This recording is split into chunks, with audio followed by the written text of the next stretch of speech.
Hello again, everybody, and welcome to another edition of Browns Latest. I'm Dave Grendzynski, and this is where you can come and get caught up on some of the latest news involving our Cleveland Browns and get a 10-minute take along the way. But I don't think it's going to take 10 minutes today, folks. There is a lot to unpack. If you can, please like and subscribe to the channel and get those comments in the viewer comment section. Coming up on today's show, we'll talk about rookie minicamp.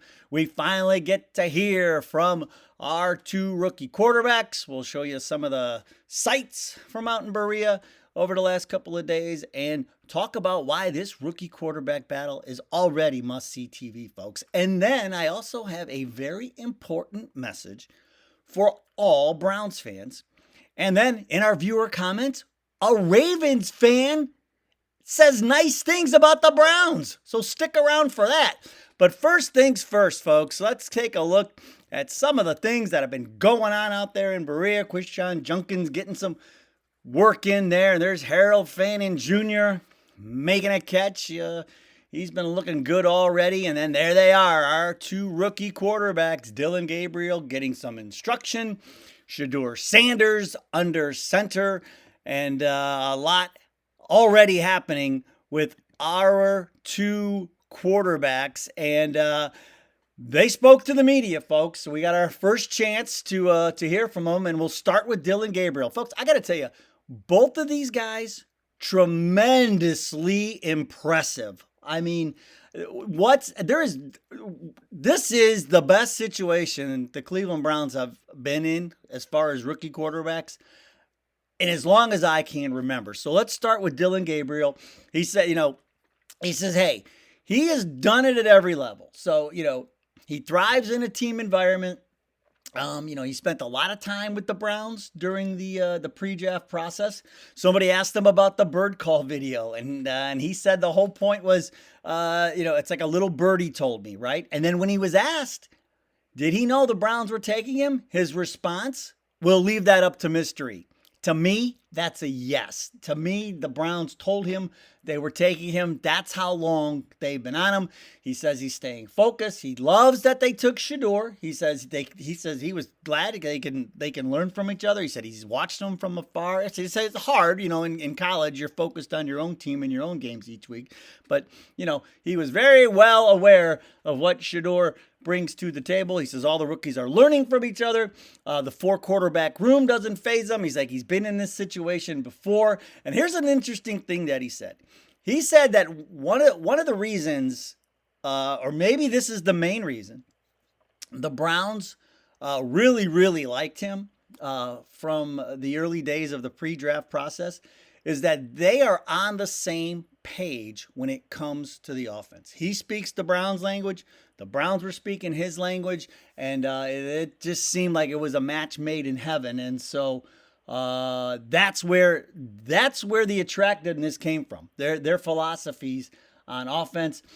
He says he's had to learn new offenses before 3 times. I mean, in college, he moved around, and so he just uses that same process. He will approach it to this. He said, the verbiage is new, but he said the Senior Bowl, going through that process also helped as far as trying to learn the NFL playbook under center. Nothing new to him. Loves competition. He says now when the who does better questions come up between him and Shedeur, he doesn't want that. He doesn't want that at all. He just wants a healthy environment where the focus is on the competition. He says he doesn't listen to the critics, which everybody criticizes how tall he is. He says if he listened to the critics, he wouldn't be where he is today. And he says he's going to prepare as if he is the starter. And he says that's the only way he knows how to prepare, but he is looking forward to meeting the veteran quarterbacks, Joe Flacco and Kenny Pickett, next week. And then there's Shedeur Sanders. Boy, you watch Gabriel and you're like, wow, that guy's pretty impressive. And then Shedeur steps up to the podium, and it's like, holy mackerel, like the maturity and just everything these two show, it's insane. So anyway, he says he has to take a step back and be grateful. He's blocking out whatever happened on draft day. Doesn't matter to him anymore. He's beyond that. He says you just have to value life, value opportunity. He says he's healthy. He referenced Dion's foot troubles, watching him go through all that. He said you just can't be in your feelings, when things are going wrong. You just, you got to perform as a quarterback. And so, and he said, it cracked everybody up. He said 99% of the hatred that he gets is towards Pops, meaning Dion. he said, I'm just his son. And so, he said a lot of these people that hate on him, don't get him, don't understand him, don't really know him, and so that's why he likes to show up to, especially he said the younger people. He says he loves to show up to the high schools, or like we saw him at T3 Performance last week working out with the high school football players. He says he does that because he wants them to hear from him directly and they get the chance to ask him any question that they want. And so that's what he loves to do. It's like in the news business, right? You go to the source. You get it from the source. He doesn't want anybody, making opinions on him with hearsay or conjecture. He wants people to come to him and ask him the question, and he will give them the answers. And here's another thing, and this is one of the things I said why I like Dion. I like Shedeur as a draft pick, but I never thought the Browns were going to get him. But I said, if you take him, you have to believe that Dion's experiences help him. And he did say that. He said that, of course, they were in the spotlight early because of him. But he said the rest is up to him. Yes. He may have, he's got an opportunity here, and he's been in the media spotlight a little longer than other college players maybe, but he says, but when push comes to shove, you got to get out there and perform. You get knocked down, you got to get up, you got to keep going, and you have to know how to handle these situations. One of the things I thought that's very interesting that he said is he said he studies successful people and sees how they handle different situations, good, bad, or otherwise. And so he wouldn't name names, but he did say that he is a studier of personalities. And he says he never wants to do anything to cause controversy, which I don't think he does. He doesn't do anything to cause controversy. Everything he does, he says he wants to stay focused on himself, which is great. He blocks out the noise. He says his job isn't to prove people wrong. It's to prove himself right. And I love that. He also wants to try and get to a Cavs playoff game with some of his teammates. He says he would love, or his family or some of his friends, because he loves to have them sharing the experiences and the opportunities that he gets, which I just love that. I'm the same way. Like, I never want to go anywhere without my kids. I want them, especially if it's somewhere they've never been, even if it's something as simple as like Latrobe, I don't know what, it doesn't matter, but it's all about those experiences. And then he was asked, why did you take number 12? He said it was the best number available. He's not giving it up. And he asked if he was going to buy number 2 from DeAndre Carter, and he said, nah, my signing bonus wasn't that much, so I'm not going to be buying number 2. So again, just what a mixture. These two, this quarterback battle is something else. And that brings me to this. It's the questions about, who does better. These first couple of days, it's insane. I have never seen anything like this in my years of being a Browns fan. I've been around for a while. This is insane. Sanders' NFL practice debut. Unprecedented media coverage. Lead story on SportsCenter. You got the NBA playoffs, the NHL playoffs, MLB in full force, and a rookie minicamp is leading SportsCenter. And so, and then you get all the conflicting reports. For as many, Gabriel looks better, you get the same amount of Sanders look better. It goes back and forth. And it reminds me of like the parents of the 2-year-olds, they're at preschool and they're talking like, well, they filmed Shedeur getting his first look at the practice field. And then the other parent's like, oh yeah? Well, Gabriel was filmed by the Browns arriving at the facilities and meeting Coach Stefanski and getting fitted for a helmet and he got his pants and his cleats. But then, well, Shedeur was the lead story on SportsCenter. Well, Shedeur got to take the first, Gabriel got to take the first snap. Well, Shedeur threw a touchdown in traffic to Harold Fannin Jr. Well, Gabriel threw a touchdown to Fannin too. That's what it's like. It is insane. And you know what, folks? I love it. This is awesome. I mean, you can't put a price on this, man. We have a real competition going on in the quarterback room. And for the last 3 or 4 years, they just handed the keys to Deshaun Watson and we just had to live with it. And oh my gosh, it was brutal to watch. And so remember, this is just the beginning, man. We are just getting started. Flacco and Pickett haven't even showed up yet. And how about this? Derek Carr announcing he is going to retire. Remember, Shedeur Sanders tied to New Orleans. Everybody kept thinking that was a place he would land, maybe even in the top 10. Didn't happen. Thank God for us. But here's the thing. Already, folks, everybody thinks, oh, Shedeur's going to go. No, he's not going to New Orleans. Right away, I said, there you go, Flacco or Pickett. Their quarterback room, New Orleans quarterback room right now consists of Shuck, Spencer Rattler, and Jake Haener. And they've already kicked the tires on Rattler, so they know what they have with him. They need a veteran presence. And so here you go. Now you've got Kenny Pickett sitting there. You've got Joe Flacco. This is what I'm talking about, folks.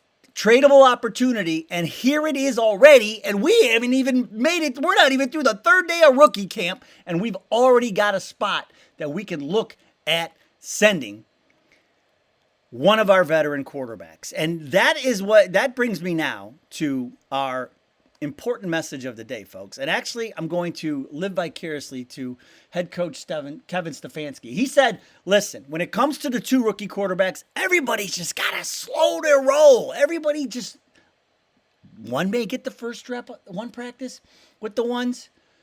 And the next day, the next guy may get the second, maybe that guy may be with the second group. They're going to go back and forth. It's going to vary throughout. He said they're focused more on the totality of this competition. They're evaluating everything from the meeting room to the weight room. They want to see how they work. It's a total evaluation. It's not just about one rep at rookie minicamp or one rep in the OTA. It's really all about the total body of work. And folks, that's the message that we've talked about this, but the message that I want to send to all Browns fans is just let it happen. It's like what Ty Jerome is going through right now with the Cavs. He's got to let the game come to him, and his game will come back to him. This is it for us, folks. We have just got to let it come to us, because there is so much that's happening every single day, and everybody's got an opinion, but it's going to play out on the field. And there are so many things that are going to happen. And look, it's already happened with the New Orleans situations. And so, like Pickett or Flacco could be gone like that as quickly as they were here. And so there are so many things that are going on. But here's the message, folks.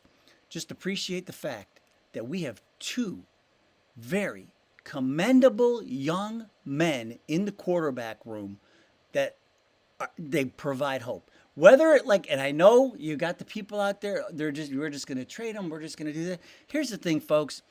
Based on what we've had the last 3, 4, 5 years, this is a godsend. This is so great to watch. So I just ask you, please sit back and enjoy the ride for once, because there hasn't been much to enjoy over since the days of Bernie Kosar with this team.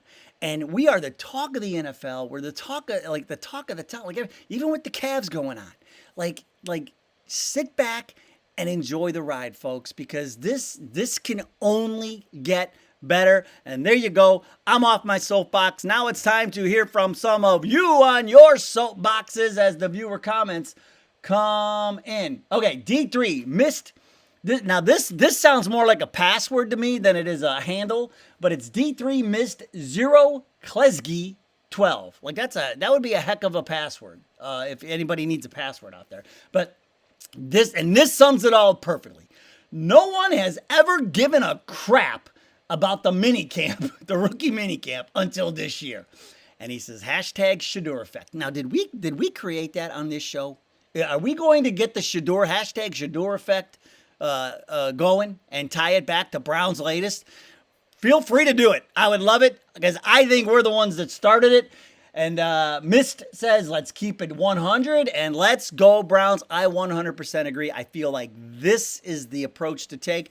They're both great people, man, and they're in our room, and it's just something to celebrate. So please, let's celebrate this win. Roger Barron, 95-14. Do the math. No franchise quarterback, hard schedule, AFC North division. Top 5 pick, 2026 draft. Eventually, play the rookies. They don't learn sitting on the pines, which is right. He says, best guess they're drafting a blue chip prospect at quarterback in 2026, which very well could be possible, the way it all plays out. He says the team's better in some areas, but it's just too much to overcome. And I agree. Like, I'm still in the position of this season. I mean, I'm not really looking at wins and losses. It's more about getting us like getting some experience for guys, and then setting us up for next year with those picks and things. But the thing is, we can still have a good year if everything comes into place and the defense does what it does. And this offense, the Kevin Stefanski offense, we're able to grind it out and use the short passing game and win games, 10-3 or 10-6 or whatever it takes. Hey, it's still possible. Baltimore won a Super Bowl doing that, and there's no reason why we couldn't do it either. Coach Chris Akumi says, smartest move ever, grabbing Shador. He's a winner, program changer. Ravens fan here. Not happy y'all got him. He's a good player. So listen, if that's the Shador effect, right? You got a Ravens fan to say nice things about the Browns? All right, I will take that. Sign me up for more of that.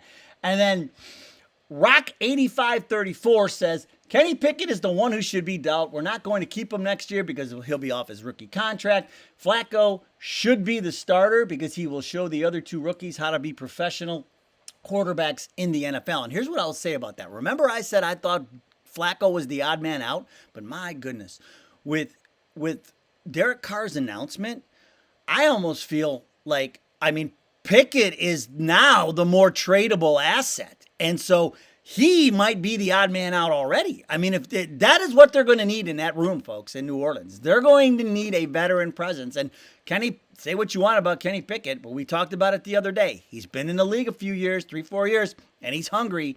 So if he ends up in the right system, who knows? Who knows what could happen? But now, with it, I never expected anything like this to happen so quickly. So now I might have to pull back on my Flacco being the odd man out take. And so we'll end it with this. 918 G-Made the Streamer. I just like the handle. Gabriel's never had 2 years of back-to-back bad O-lines. I like to see all the top QBs play with no running game either, and that'll tell us who's the best. I say, here's the thing. All of the things Sanders didn't have at Colorado, he should have now, right? He's going to have a great running game. The offensive line, as long as they stay healthy, they're pretty good, folks. A little older, but they're pretty good. And so we'll see. Again, let's let it all play out. How fun is this already? We haven't even left the train station yet, folks. And look how much fun we are having. All right.